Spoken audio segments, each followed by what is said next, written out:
She came to pay her father's debt, but the cowboy's eyes said the kind of things no ledger could hold.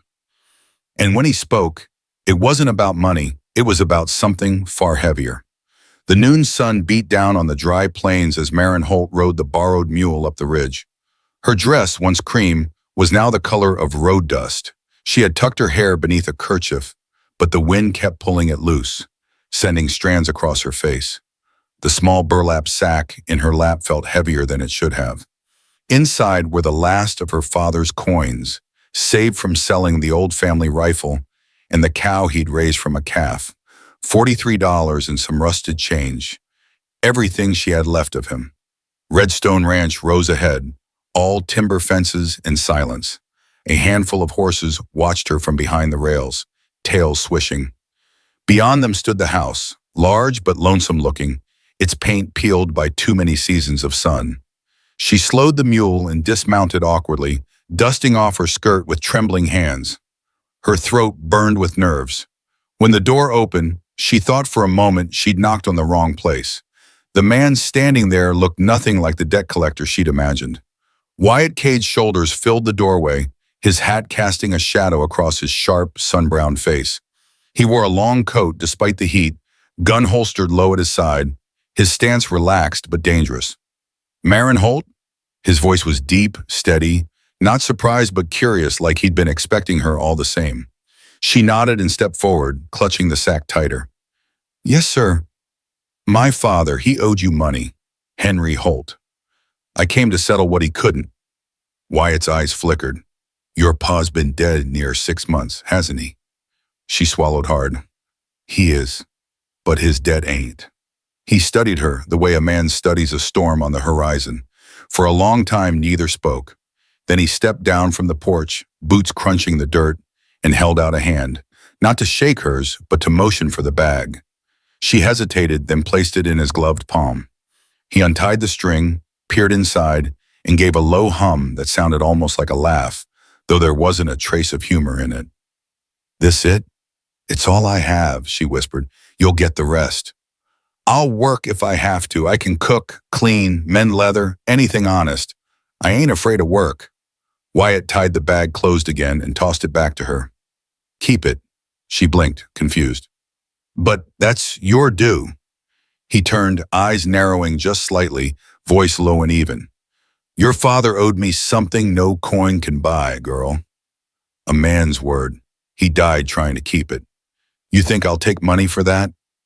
Marin's breath caught. Then why send for me? He looked past her toward the empty road stretching to the horizon. Because you came anyway. His gaze found hers again, steady, unreadable. And that tells me something about you. She didn't understand, but before she could ask, he said quietly, You'll stay here. Room in the East Wing. Supper's at 7. Don't be late. I don't belong here. Neither do I, he replied, and walked back inside.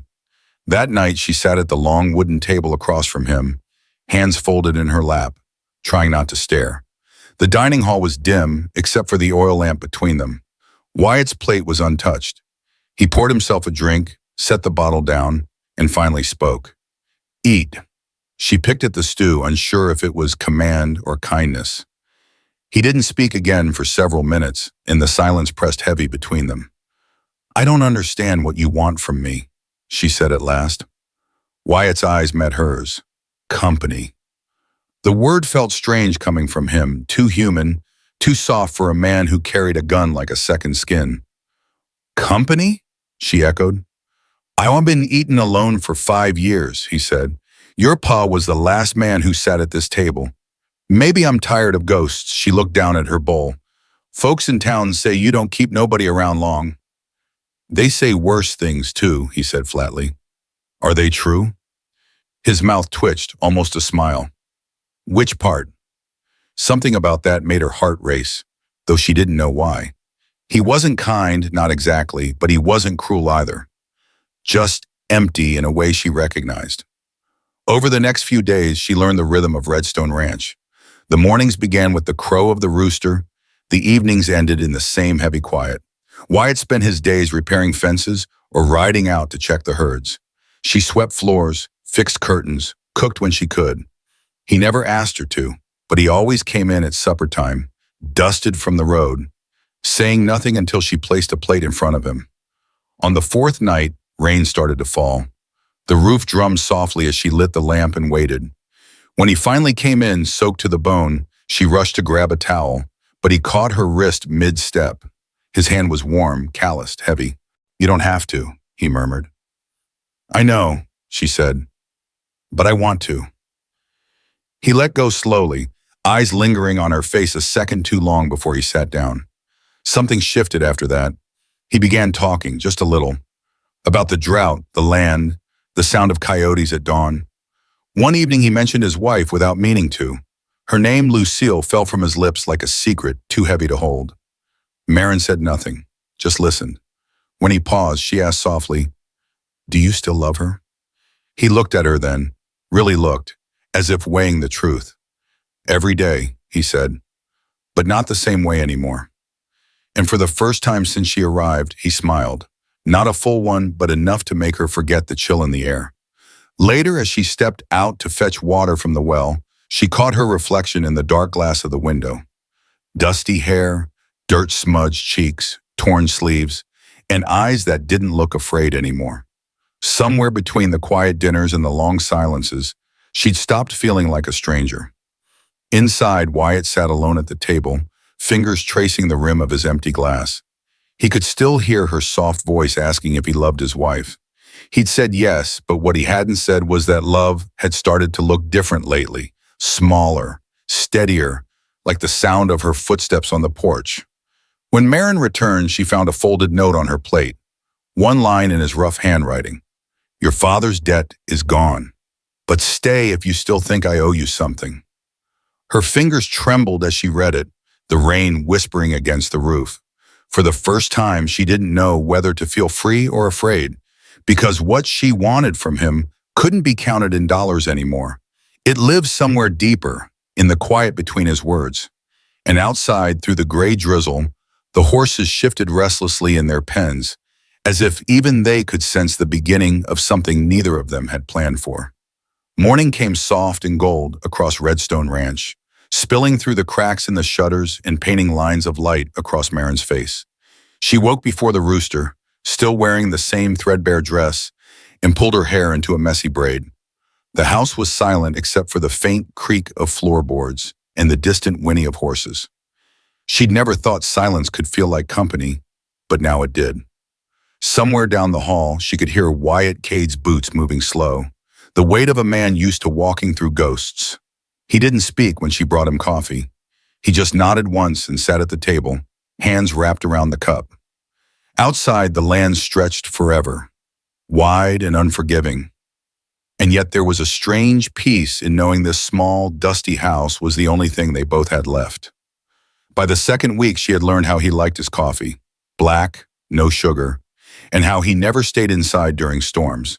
He'd stand on the porch instead, rain dripping from his hat brim, eyes on the distance like he was waiting for someone who'd never come. She didn't ask who. Some hurts, she'd learned, didn't need names. At night, after supper, they'd sit across from each other in the flicker of lamplight. Sometimes she'd mend his shirts by the fire while he read through old ledgers. Sometimes he'd play an old harmonica, slow and low, a sound that wrapped around her chest until she had to look away. One evening, she placed a small tin plate in front of him and said quietly, "I fixed the stew the way my father liked it. Hope it ain't too plain." Wyatt glanced at her, then took a bite. For a moment, neither spoke. Then softly he said, "It tastes like home." That was the first time she saw him smile fully, creased eyes, softened on a jaw, the kind of smile that made her forget how dangerous he looked with a gun at his side. It was the smile of a man who hadn't let himself feel warmth in too many winters. The change between them was slow, quiet. He started bringing her things from town, flour, fabric scraps, once even a jar of honey. She started leaving small notes in his hat, reminders about feed or weather, but sometimes just words like thank you or safe ride. He never mentioned them, but the next morning, she'd find the notes folded neatly beside her cup, as if returned with care. The townsfolk, though, were not as kind. By the third week, whispers began to spread. When Marin went to the general store, conversation stopped. A pair of women near the barrels of molasses lowered their voices, eyes cutting toward her. "That's her," one said. "The dead girl. He keeps her up there in that big house all alone." "She's lucky if you ask me," the other replied. "A man like Cade don't take in charity. She's paying somehow." Marin's cheeks burned. She bought her flower in silence and walked out with her head down. But the words followed her all the way back like burrs clinging to her skirt. That night she ate quietly, pretending she didn't notice the way Wyatt watched her. "You're quiet," he said finally. She shrugged, forcing a small smile. "Just tired." He set down his fork. "Town give you trouble?" "It's nothing." He leaned back, the chair creaking beneath him. "Marin, I ain't blind." "I know how they talk, let them," she said softly. "They don't know us." "Still," he muttered, gaze fixed on the table. "You shouldn't have to carry that." She met his eyes. "Maybe I don't mind carrying it, long as I know what it's worth." The words hung between them, more dangerous than anything he'd said with a gun in his hand. Days passed and tension thickened like dust before a storm. The town's men began testing Wyatt's patience. Drunk laughter at the saloon, whispers loud enough to be heard when he passed. One evening he rode into town to buy supplies. When he didn't come back by dark, Marin couldn't sit still. She lit a lantern and waited on the porch, the wind rising across the fields. It was past midnight when she saw a horse galloping up the trail. Wyatt dismounted roughly, blood at his knuckles, dirt streaked on his jaw. "What happened?" she cried, running toward him. "Nothing that won't heal." "Wyatt, some folks don't know when to stop talking," he said, voice tight. "I made sure they remembered my name." Her breath caught. "You fought them? For me?" He turned toward the house, shoulders tense. "For my own damn peace," but when he looked back at her, his eyes betrayed him. There was anger there. Yes, but also fear. Not of the fight, of what she might think. Inside, she cleaned the cuts on his hands. He sat still, not meeting her gaze. "You shouldn't have done that," she said quietly. "They called you worse than what a man should hear in public." "I've been called worse." "You shouldn't have been." Her hands stilled. "You can't fight the whole town, Wyatt." "I don't care about the town." "Then what do you care about?" she asked, and her voice cracked on the last word. He looked at her then, something raw in his eyes. "You, that's the problem." She froze, every heartbeat loud in her chest. He stood abruptly and walked to the window. Outside, lightning flashed far off, the edge of a storm rolling across the plains. His voice was low when he spoke again. "Your father didn't owe me money. He saved my life once, pulled me from a fire when my barn went up, burned his own hands to do it. He died that night. I told myself I'd make it right. When you showed up with that damn sack of coins, I didn't know how to tell you." Marin felt her throat close. "You let me believe—" "I didn't mean for it to go that way," he said, turning to face her. "I thought if you stayed long enough, maybe you'd see there's more here than debts and graves." She stepped back, her face pale. "All this time, I thought I was paying something back. But it was never about my father's debt. It was about yours." "Marin—" "Don't," she said, shaking her head. "You should have told me." He reached out as if to stop her, but she pulled away. "Don't touch me," she whispered, eyes shining. "You can't buy forgiveness the same way you buy land." Before he could answer, she ran from the house, the door slamming behind her, the sound echoing through the empty rooms. Outside, the wind howled, tearing at her braid, whipping dust into her eyes. She didn't look back. Wyatt stood at the window long after she disappeared into the dark, the rain starting to fall again. The fire in the hearth crackled and died, leaving only the sound of thunder rolling across the warm, empty land. He sank into the chair she used to sit in, her sewing still folded neatly on the armrest. He picked up the thimble she'd left behind, small and worn, and held it in his bruised hands. The weight of it was nothing, and everything. Some debts, he realized, could never be repaid in coin or blood.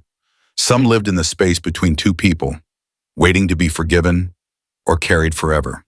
And as the storm broke outside, the cowboy who'd spent his life owing no one finally felt the one debt he couldn't escape, the one with her name written on it.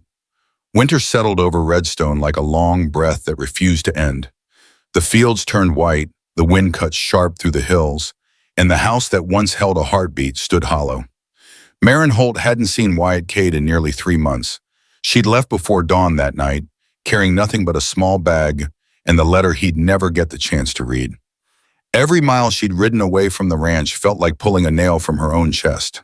She had found work in a tailor shop in a nearby mining town, patching coats, sewing buttons, keeping her head down.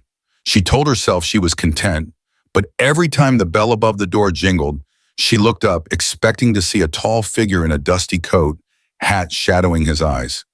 It was foolish, she knew. Wyatt Cade belonged to the land, not to a woman's hopes. Still, the thought of him lingered like a scar that refused to fade. When the first snow came, she dreamed of the ranch, of the smell of the stables and the way the lamplight fell across his face when he thought she wasn't watching. She'd wake in the dark, her heart pounding, her hands clutching at the memory of his voice. She told herself he'd forgotten her. Maybe he had. But when the second storm came, a letter arrived. It was brought by a ranch hand she didn't recognize, his hat dripping snow. "From Mr. Cade," he said, and left before she could ask anything more. The envelope was simple, folded from rough paper, sealed with wax. Her name, Marin, written in his careful, deliberate hand. She broke the seal with trembling fingers. "The debt's paid, unless you still believe I owe you my heart." No address, no signature. Only that single line. The next morning she left town before sunrise. The roads were half buried under snow, her horse stumbling through the drifts. By nightfall, the wind had picked up, slicing through her coat, but she pressed on. She followed the trail she knew by memory. The ridge, the split oak, the bend in the creek where the ice glowed pale beneath the moonlight. When she reached the valley beyond Redstone, she saw smoke rising from a small timber cabin near the foothills. It wasn't there before. Her breath caught as she rode closer. The horse snorted, hooves crunching against frozen ground. Wyatt Cade stood outside, splitting logs with one good hand, his other arm bound with a bandage that had long since darkened at the edges. He looked thinner, older, his coat patched at the sleeve. When he heard the horse, he turned slowly, eyes narrowing against the snow. For a long heartbeat, neither of them moved. Then she swung down from the saddle and took a step forward. "You shouldn't be here," he said finally, his voice rough from cold and silence. "You sent for me." He hesitated, jaw tightening. "Didn't think you'd come." She took another step. "Then you don't know me as well as you think." He looked down, almost smiling, but it faded before it could form. "You shouldn't have come through the storm alone. Roads are bad. I've ridden worse," she said, "and I didn't come for the roads." Wyatt dropped the axe into the snow and leaned against the fence. "You read the letter?" "I did." "And," Marin's gloved hands clenched at her sides, "you said the debt's paid." "What debt was that, Wyatt? The one you owed my father? Or the one you think you owe me?" He exhaled, breath fogging the air. "Both, maybe." "You should have told me the truth sooner." "I know." She waited, but he didn't say more, so she walked past him toward the cabin door. "You're hurt." "Gunfight," he muttered. "Couple of drifters tried rustling cattle from one of my old hands. Didn't end well for either of us. Why'd you fight?" "Because no one else would," he said simply. "Because I still had something left to protect." She turned, eyes softening. "You're still trying to fix the world one wound at a time." He gave a quiet laugh, bitter but small. "World don't need fixin', just needs forgivin'." Inside the cabin, a fire burned low. She helped him sit, poured water from a kettle, and watched steam curl up between them. For a long time, neither spoke. Only the crackle of flames and the wind pressing against the windows filled the silence. "I kept thinking you'd come back," he said finally, "but every day the road stayed empty. I told myself it was better that way." "You deserved peace." "I never had much of that to give," Marin stared at her hands. "You think peace is something people give? Wyatt, it's something they find. And I can't find mine anywhere that you ain't." He looked up sharply, his eyes catching the firelight. "After everything I did?" "After everything," she said, voice trembling. "You lied, yes. You let me believe something that wasn't true, but you also gave me back the part of myself I thought I'd buried with my father. You made me feel seen." He swallowed hard, shoulders sagging, as if some unseen weight had finally fallen. You don't owe me words like that, Marin. I'm not paying a debt, she whispered. I'm telling you the truth. Outside, the storm deepened. Snow pressed against the windows in waves, the sound soft and relentless. Wyatt rose unsteadily and crossed the small room until he stood inches from her. I don't know what comes next, he said quietly. I don't know how to be the kind of man you deserve. You start by not running from it, she said. You start by letting someone stay. He reached out then, his hand rough and shaking as it found hers. For the first time, she didn't pull away. They stood like that for a long time, two worn souls wrapped in the silence they used to fear. The fire popped, and the light caught on the edge of his smile, the kind that came slow, unsure but real. When dawn came, the storm had passed. The land outside was a clean sheet of white, the horizon glowing pink with the promise of another day. Wyatt stepped out onto the porch, the air sharp in his lungs. Marin joined him, her shawl pulled tight, her cheeks flushed from the cold. He nodded toward the valley. Redstone's still there, needs someone who knows how to make it feel like home again. She looked out, eyes tracing the ridgeline. And what about you? He hesitated. Guess I could use a reason to go back. She smiled faintly. Then maybe you just found one. He turned to her, something soft and grateful in his gaze. You sure, Marin? After everything, she reached for his hand. I've been sure since the night you threw my father's money back at me. I just didn't know what it meant until now. Wyatt's breath left him in a quiet laugh. You always were stubborn. And you always were lonely, she replied. Let's see which of us can change first. He looked at her for a long moment, then leaned forward, pressing his forehead against hers. The world went still. The wind, the cold, the ghosts, all gone. Only the sound of their breaths mixing in the frozen air. When they rode back to Redstone later that day, the horses moved slow through the drifts. The house came into view, gray against the sky, waiting like something half forgotten but not lost. Wyatt dismounted first, offering his hand to her. She took it, steady this time. No hesitation. Inside, the table stood exactly as they'd left it, two plates still stacked on the shelf. Marin walked over, brushed her fingers across the wood, and smiled. Looks like we both owe this place another chance. Wyatt nodded, setting his hat on the hook. No debts left between us? She met his eyes. Not a one. He reached out, his hand finding hers again, rough against the gentle, tired against steady. And as the sun dipped low beyond the plains, painting the snow in golden fire, they stood together in the house that no longer felt empty. No words, no promises, just the quiet understanding of two hearts that had paid all they owed, and finally learned that love, once earned, never asked for anything back.